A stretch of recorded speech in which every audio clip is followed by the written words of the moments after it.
Hey guys,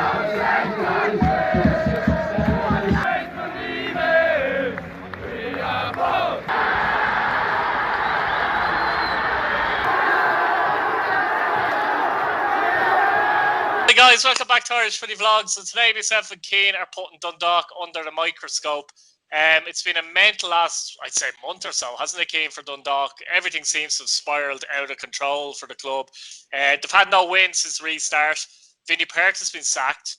John Gill has gone. It appears Alan Reynolds has gone. I'm not sure if that's official yet, but I'm pretty sure that's coming next. And they've appointed 49-year-old Italian manager Filippo Giovagnoli, who heard about the job 3 days ago, roughly. Yeah. Sounding by his interview, anyway, it seems to be the case. He's been director of coaching at Met Oval Academy in Queens in New York. There's your link there. The Dundalk owners, or most of them anyway, are from New York. He's played in Italy's third tier, director of Milan junior camps, never managed a senior team, Keane, no pro license. Where do you start with this one? I shouldn't be laughing. I think that's it. Yeah, I shouldn't be laughing, but no. It's a lot to digest, isn't it, for a month or so, honestly, isn't it? Like, I think we need to realise as well, though, like, this has been, obviously, this year Rovers are looking likely to win the league or Bowls, but this has been the top job in Ireland for the last 6-7 years. This has, well, I wouldn't say 7, I'd say the last 6 after they went on 5-6 years. This has been the top job. Look, I think Rovers, a club the size of Rovers, it'll always be, let's say, the top job in Irish football. But I think on terms of the team and stuff like that, I don't think anyone would ever turn down the Dundalk job.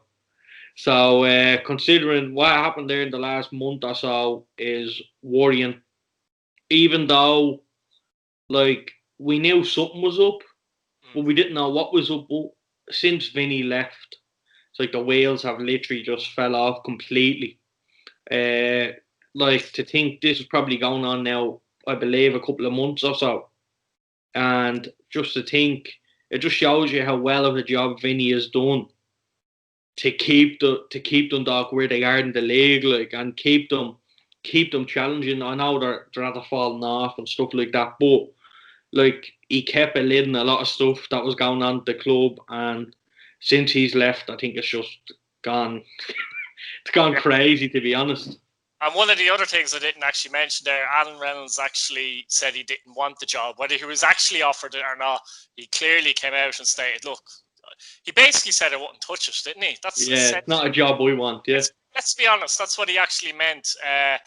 You know, I think he spoke about some problems without mentioning the problems behind the scenes. There's been things going on behind the scenes since before Pats. I heard a couple of things, but I didn't know what was going on. I still don't really know myself what was going on. When you hear things like that, you get worried. I kind of parked it to one side a little bit because it was before we came back, and I thought, you know, the way people talk and things like that. But exactly, yeah, going on there, and the owners clearly are going a direction. They wanted all their own way, and they wanted to go this certain direction. It's like out of the old, in with the new, seemingly, isn't it? It's a big risk bringing in Filippo. Let's be honest. We don't know. Filippo could come in and do a cracking job. We're not, you know what I mean? We don't know, but that's the point. Yeah. We don't know anything about him, only for what I've pretty much listed here. And obviously the CV isn't the highest. There's people in the Irish League of Ireland with a better CV. As I said, he got a phone call, and 3 days later he was on the plane, and he was in Ireland. Like, so for him, it's strange as well, surely, I'd imagine. Yeah, look, I honestly, look, he could go. I do wish him the very best. Not slagging him with the slightest or anything. I wish him the very best. I hope he is successful. But at the same time, I don't think it's a gamble that they had to take. They didn't have to take a gamble such as this. They didn't have to. Like, this is a big gamble. Like, if this doesn't work out, Dundalk are back down towards mid-table, because there's an awful lot of players out of contract, and if Dundalk is as bad as people are saying or what we're hearing, I can't really see players wanting to stick around that environment. Yeah. For me, Go on, Keane. Go on. For me, I think they're going to look to personally change up the squad, to be honest, next season. I think we're going to see a brand new Dundalk squad, something we haven't really seen for 6 or 7 years. It had the nucleus of players there, but I'm not sure exactly who's out of contract, but there is about 9 or 10 allegedly out of contract. I'd be surprised if they all sign on, to be honest with you, for Dundalk for another season. We don't even know if Filippo will be the manager next season, because he's coming in as a kind of a caretaker capacity. Obviously, if he does well, he may come in, but I don't know if his intentions are to actually stay or not. I personally think, Keith, that's to cover their own arses with the pro-license situation. That's what I think personally, that's to cover their own arse. I do think, like, they're not bringing them all the way over here for 10 games or 9 games. They're not. They're not going to do that, because they can just get anyone to do that, really. They didn't really need to bring Blaine Filippo across, but you know what I mean? I just, it was a little bit strange. Like, even, I found it very uncomfortable watching him on the interview. Like, he was like, I heard about the job, and another thing that struck me was he didn't apply for the job. So, like, he was given the job. So, like, he didn't even apply for it. So, look, I don't know what the Dundalk owners saying him. Look, they probably see something, and let's be real, that he could go on and do very well. He could, but I found it a little bit worrying and uncomfortable. And the fact that, like, a manager usually comes in and from the first press conference, let's say the likes of Ian Barraclough, let's say the Paul Cooks, the foreign type managers. I know they're not foreign as such, but the managers coming in, you kind of get a little bit of confidence off them. Do you know what I'm saying? You kind of feel, all right, this lad means business. But at the moment, I can't see that with Filippo. I just see, like, he's like, we're going to work hard, we're going to be structured. Yeah, it's all well and good saying that. I can say that, you can say that. But the proof is going to be in the pudding of the matches. So we can't really make judgment till we see the games. I'm not sure. I haven't a clue how training was during the week, or no idea completely, to be honest with you. I don't think we will see videos or anything like that. I don't think we will see many training sessions. I'd love to. Don't get me wrong. I'd love to see them. I don't know. I'll have a chat with a couple of Dundalk fans I know and try and see if there's anything up on their Patreons, the scheme and their videos and stuff like that. Because I'd like to see what type of training he doing. Because he said he had training planned and stuff. Look, he had to have a plan. So he's like, I know he's coming in, but I just found it very uncomfortable. He didn't really boost me with confidence. Like, he was, you didn't get that buzz of a new manager. To be honest, yeah, Keane, it's actually, from his point of view, it is tough, isn't it? Because if you get a phone call 3 days ago and suddenly there you are in the job, like, it's tough for him to come out and speak. And, like, it's all right talking about, as you say, visions and, I like to play attacking football, and that's all well and great, but Dundalk were playing. And they were playing attacking football anyway. Like, that's what they were trying to do. That's their general philosophy. We've heard this a million times before from managers, like, even going back to Pat, stuff like Harry Kenny, and, he wants to play attacking brand of football. They're going to say that. Every manager's going to say that, but the proof is going to be in the pudding to come a game.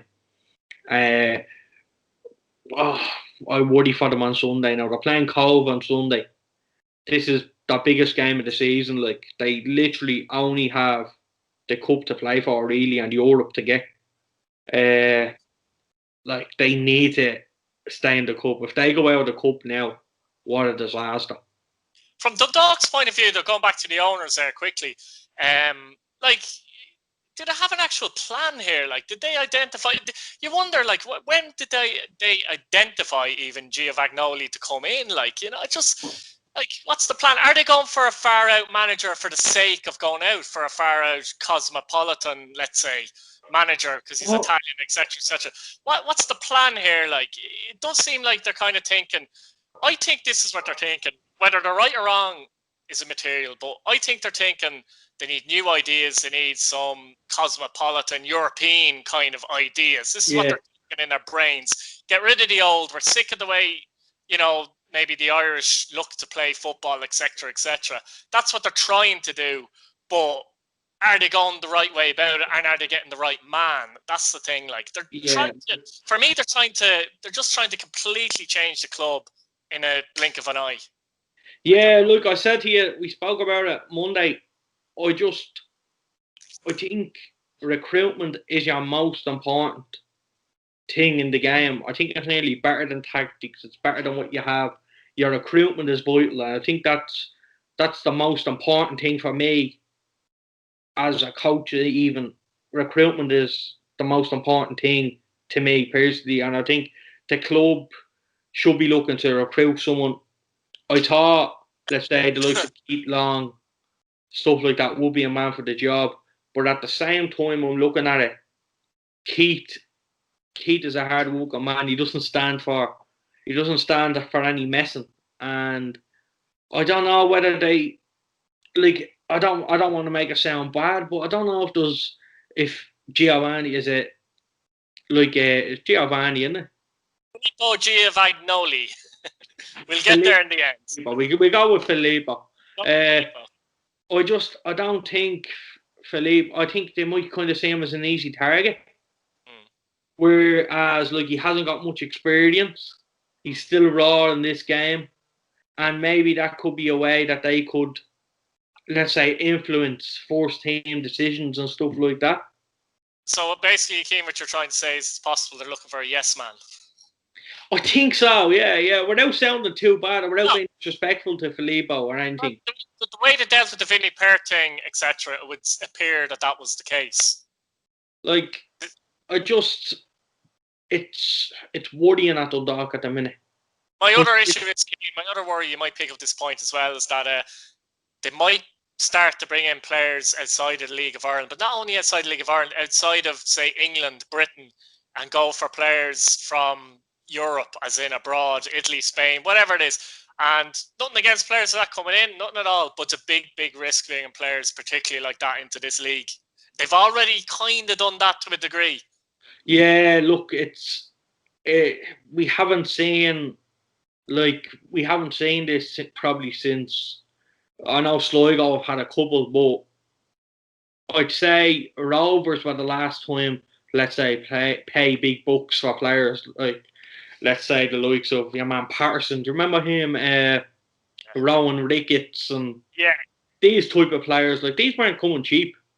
No. And I don't think Adua came cheap either.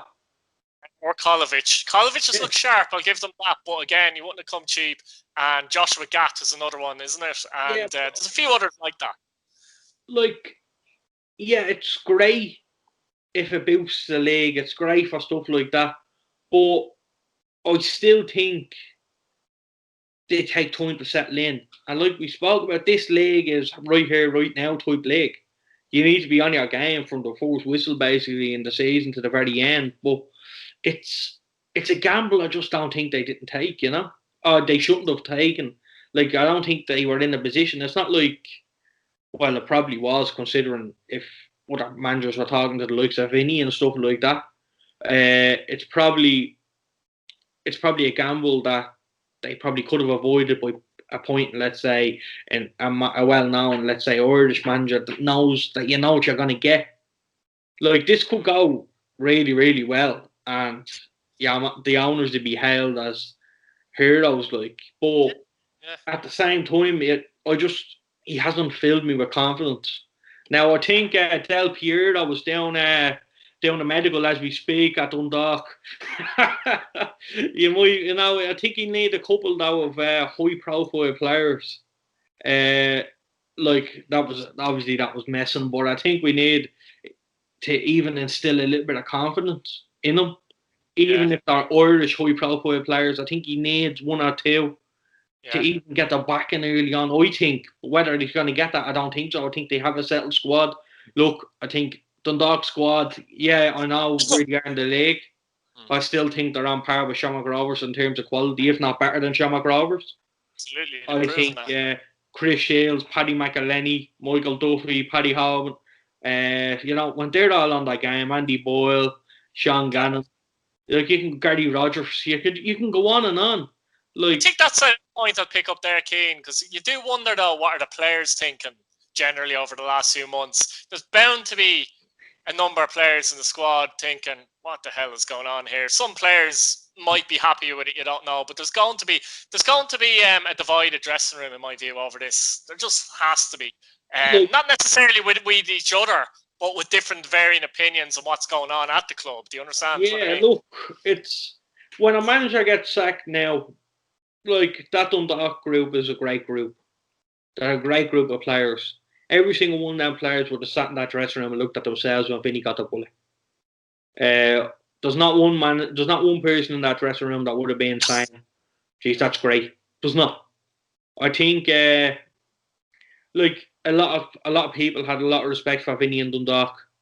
I think he will, and I think he should be hailed as, let's say, one of the greatest managers. I don't mean that, like, obviously he was in Kenny's shadow. He's obviously going to be in Kenny's shadow, like the job Stephen has done. But I just think Vinny has been there, though, all through with Kenny. Oh, he has, exactly. They've done that journey together. Yeah. That's why I'm saying he should be hailed as one of the best, because he was a big part to play. And I think as well, towards latter years, I think Roddy Higgins was a big part to play as well.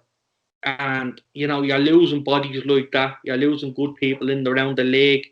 The players, look, you see, I know, players will be talking to each other and they'll be saying, Filippo was in today and they're ringing, yeah, this guy is good. Or then they're ringing and they're saying, oh, he's gone, he's awful. And you kind of know after the first training session. So I'm interested to hear if there's anything coming out of Dundalk, how it was, or what the story. Actually, he could be a good coach, because let's be honest, he's been brought in as a coach, not an actual manager, isn't he? So it's clear he has a coaching background. He's no managerial background. So it's clear your point earlier on, where the Dundalk board are kind of looking to influence a lot of stuff that goes on. You know, he might be happy with them picking the players if he was to stay on next season or whatever, and just coaching what he has and adapting to what he has. I don't know. But he's certainly brought in as a coach. He was on the training ground as well. That's one thing, isn't it? With the players immediately on the actual training ground, taking up the actual training session. Yeah. Coach, not a manager, I suppose we should point out as well, isn't it? I think that's probably been Dundalk's downfall for as well. When Stephen Kenny was there, he was running the show. He was the man. He was the main man. I've no doubt Vinny was the main man as well. But at the same time, you John Gilder, great League of Hurling man. Can't say a bad word about John. Then he brings in Alan Reynolds. I did think that was a bit odd at the time, if I'm honest with you, because Reynolds, manager Waterford, I thought personally that Reynolds too good for the job. Is that would I say that? I would have thought he'd be a manager in most other places. You know, that kind of way. I don't know. It sounded a bit weird for me, the way too many cooks in the kitchen. Yeah. There's no leader, and I don't think disappointment shows that there's a leader there either as well. And I think that's Dundalk's downfall. They need a leader. They need a man in charge. He's the manager. He runs the club top to bottom. You know what I mean? That's the way it should be. That's the way Kenny done it. I thought Kenny obviously done a fantastic job, and the wheels fell off after he left. But you expect that. That's expected. You look at any clubs in England, let's say Man United, for example. Ferguson, prime example, You know, the wheels are going to fall off. But I thought it was a bad decision to sack Vinny. Obviously, what went on, probably we don't know the details, but it looked like it was going to happen either way. Yeah, I don't think Vinny would have stayed, Keane, judging by what was going on behind us. I think he was happy enough to leave, if I'm honest with you. He doesn't seem, just by his body language and that, it's scary to think that Reynolds came in, a couple of months ago, and he's already saying, get me out of here, basically. Yeah, it's scary, not you're talking about Dundalk being a top job, and it is a top job, and they've won, I think, 5 titles the last 6 years, just league titles. And you come in there and you think, after a few months, get me out of here. I mean, there's obviously the stuff we can't even imagine that must be going on behind the scenes there. Really, it's last season was unbelievable for Vinny. A penalty kick away from winning from winning the FAI Cup and all. And you know, with the other cup and then the what do you call it, the league as well. They ran away with the league after being a good bit behind at one point, which is incredible. Yeah, ran away with the league and the football they played, and you know, it's just. I hope. Why would you interfere in that, Keane? Actually, coming to that point, I mean, you look at Kenny and the job he's done. Right, he goes. Perth comes in, natural progression. Yeah, they win everything last season, just missing out in the FAI Cup and a penalty shootout. Why, if you're owners of a football club, why would you tamper with that? Is it ego, in your view, or what is it? It's to be honest, I don't know. Like it's very strange. Yeah. It's people want money, and like they can essentially they own the club. They can do what they want. Let's be real. They can do what they want. Well, I think that's what it is, Keane. They probably think they can do what they want, but they're not qualified enough to actually do everything that they want. Yeah. That's why you employ managers. That's why you employ directors, let's say, football. You know, that's why you employ coaches, etc. Because that's their expertise. Yeah. You know, when owners start getting involved the way they appear to be getting involved, then it collapses. And you can see it on the pitch as well with Dundalk in the last few weeks. They're not right. Yeah. Their body language isn't right. You can tell. They're trying, but there's a 5% piece that isn't trying, that they're not even aware of. And it just brings everything down, I think. Yeah, look, you're seeing it in the performances. I feel for Vinny. I hope Vinny's back in the job soon. There's no doubt he's a fantastic asset to our league. We need Vinny Peart back in the league as soon as possible. But no matter who it's with, it'd be great to just have him in the league. But it's a gamble they didn't have to take. Look, if it pays off, it pays off. But for me, there's better candidates out there. Whether the candidates wanted the job after what's going on, I don't know. Whether the owners, as we say, wanted to actually employ exactly. Someone. Like, is this fella a yes man? Yeah, they wanted a left field thing, didn't they? I mean, you know, with names, even Robbie Keane was mentioned at one point. Who else was mentioned? Pat Fenlon, I saw, was mentioned at one point as well, funnily enough, wasn't he? I don't know how serious these claims are, but they were mentioned, let's say, in the press. I think it's never going to be mentioned in the press because it just happened. It's the same. It's the same circle of managers. It is, yeah. So, like, if Pat's lost a manager tomorrow, if Rovers lost a manager tomorrow, the same names are going to be linked with the clubs. No matter what. We have that little circle. It's the same circle. I think it's changing now. It's getting more broader. A lot of coaches are coming in, and you know, a lot of underage coaches maybe get that chances to coach in the first team and then progress, you know, and we need to see that. Like, I remember a real years ago where you had to get your pro license to coach. You had to have your pro license to coach in the Premier Division, but you couldn't get on your pro license unless you coached in the Premier Division. Yeah, I know. That's changed now, thank God. So we are starting to see a lot more managers, let's say, like your Stephen O'Donnell's, your Neil Fenns. You know, I've seen all these new lads coming in. It's only going to add to the league. But I just hope for, like, Dundalk is a good top club. I want to see them stay a top club. I think the league is better off with them, what they've done. They have brought, like, the last team I thought that played better than Dundalk was Pats in 2013. But Pats didn't back her up every year. Pats didn't add build to it.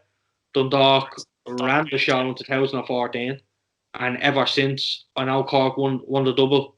They had a little bit of success. Dundalk kind of fell away, but I think Dundalk was still the team to beat. Yeah, well, they were back to the they won it, so yeah, that can happen. You can win. You know, you can lose the odd championship, but you're back again. I just think Dundalk were always the team to beat since 2014.